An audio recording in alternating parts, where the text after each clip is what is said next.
hættet ind mod Endøj i straffesparksfeltet. Også godt forsvarsspil af Rubin Kazan tilbage til deres målmand Sergej Ritsikov, der altså er blevet passeret en gang her i parken.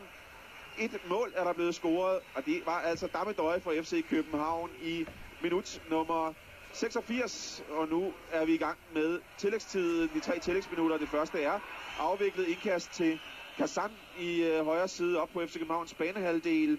Det er Kaleshin, højrekantspilleren, som der sender den ind centralt, så begår Jesper Grønkjær så et frispark midt på banen. Et frispark mod den polske landsholdsspiller Rafal Morawski, og nu bringer de selvfølgelig alle folk frem i FC Københavns straffesparksfelt, inklusiv den 198 cm høje forsvarsspiller Orekov.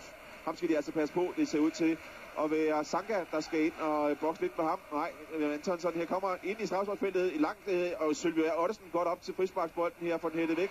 Hjalte Nørgaard prøver at sparke væk, men den bliver bare lægger sig lige op i luften her fra indskiftet Hjalte Nørgaard, og så får russerne muligvis et indkast. Nej, Køkkenitz et indlæg, og der bliver indkast til FC København i egen højre side. Og det der indkast, den kan man sagtens få en 30-35 sekunder til at gå ved den her situation her, og så sørge for måske at få kastet den langt op, og så lad os prøve at se, hvad der kommer ud af det her. Indtil videre det ikke lykkes for russerne, så når I får etableret noget som helst. Det man skal undgå nu, det er frem for alt, at de får en dødboldsituation, hvor de har mulighed for at kunne skubbe alt, hvad de har at gøre godt med, ind i FC Københavns straffesparksfelt. Så lad os få bolden hurtigst muligt ned på den russiske banehalvdel. FC København spillede 3 kampe i Champions League på hjemmebane i 2006, uden at tabe en eneste af dem. Vandt